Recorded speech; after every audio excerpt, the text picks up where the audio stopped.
Well, when State Superintendent Joy Hoffmeister presented her agency's budget request to a Senate panel, despite lawmaker warnings to keep agency requests flat. You can see the request for 26-17 is close to $500 million of our budget is in the health care. Hoffmeister asked for nearly $78 million in additional funding to keep per pupil spending flat and another $60 million for teacher pay raises. Hoffmeister says any loss of funding will only exacerbate the exodus of teachers to other states. We've got to work to have a competitive salary, and that means that we are going to need to increase by $5,000 to be competitive with our neighboring states. We are exporting great people through our colleges of education, and they are not staying in our state, and this is something that we must fix. In our continuing examination of the role education plays in our economy, our Blaine Singletary takes a closer look at the critical shortage of certified teachers in our state. Oklahoma's teacher shortage is becoming a statewide crisis. The 2015-2016 school year began with 1,000 vacant teaching positions and comes despite eliminating 600 positions in the previous school year. That means some classrooms simply didn't have teachers in them, and the teachers who were there may have been underqualified. Nearly 1,000 emergency teaching certificates were given out to help turn things around. These allow applicants who haven't passed certification to teach anyway. While there are concerns as to whether Oklahoma teacher preparation programs can put out enough teachers to meet this huge demand, the real issue at hand may be the way teachers get paid. Well, there's going to have to be some difficult decisions made, I think. That's Matt Hendricks, assistant professor at the University of Tulsa.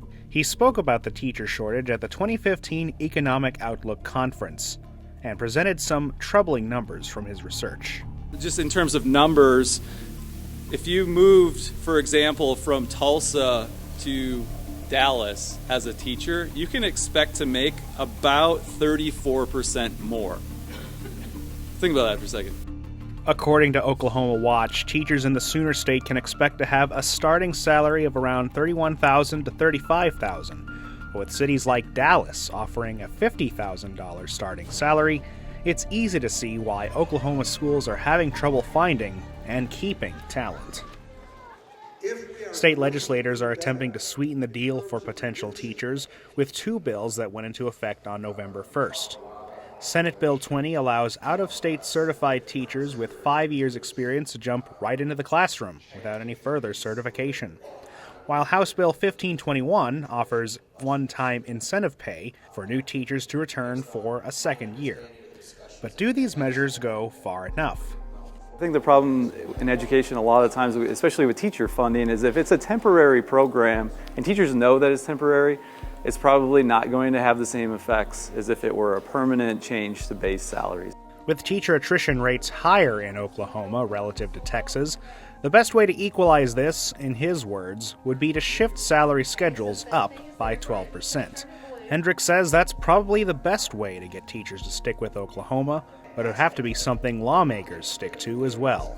You wouldn't expect an increase in teacher salaries to have all of its impact initially, even in the first year. It may take several years to see the full impact, because the way it works, at least the mechanism I'm looking at, is that it reduces teacher attrition, which gradually over time increases the experience level of the teachers in the workforce. So that process of reaching a new steady state might take 2 or 3 years even, or longer. Better salaries could boost the quantity and quality of teachers, but with an ever-growing budget hole causing everyone to cut back, how would public schools be able to sustain an increase like this? Hendricks provided another way to boost teacher productivity at no additional cost. Rather than increasing the salary schedules, it all comes down to reshaping them. Instead of having a convex structure that awards higher pay increases to more experienced teachers, you make it look more like the private sector, where there's really steep initially and early career teachers get large annual increases in salary, whereas veteran teachers get smaller, if not any increase in salary in subsequent years. Looking again to the Lone Star State, Hendricks says perhaps a more local-focused funding model is necessary to support our students. we went out to visit with one of these local school leaders on the front lines of this funding and teacher shortage, Morrison Superintendent Jay Vernon. Schools are going to be put in a pretty bad spot. We've generated more and more local money, so I don't know how we're going to survive a lot of this. In this small rural school district, nowhere are these tighter funds felt more than in hiring good, qualified teachers. We need more support for our kids, and the only way to get more support for our kids is personnel. You know, we'd like to do more along the lines of computer programming, but try to hire somebody who has the abilities to reach kids and teach that. We can't compete with the salary that the average guy, that has that kind of degree can go out there and make. Superintendents like Vernon aren't just feeling the squeeze in personnel. They're also feeling it from growing expectations outside the classroom. You continually hear we want as a state or a nation, but we're really not putting our money where our competing mouths are. If we want more kids in college, well then, if we could have more math and science teachers, we could be doing more in those areas, but trying to find a math and science teacher in today's world is very tough, and it's not just those two. And with the tighter budget comes renewed calls for school consolidation. A bill set to go in front of the legislature this February would set forth a plan to do away with all the districts in the state by 2020 and instead have one school district per county. Vernon says, not so fast. We seem to forget we've already tried that. Whether it's a county-wide superintendent, it's been tried, didn't like it. Just the idea of local control is eroding, and people don't like that. Their money is as good as anybody else's money in any other school district or county or city or town. Vernon told us what many lawmakers forget is that communities, especially small ones, take pride in their schools and the students that go through them. I think that's extremely evident in just our last bond issue. Our community is very conscious of education, very supportive, and there really hasn't been anything that our school, our community has needed that we've not provided for ourselves. The discussion on what to do with Oklahoma's teacher shortage is far from over, and with many other issues on lawmakers' plates this coming session, a full solution may be far down the road.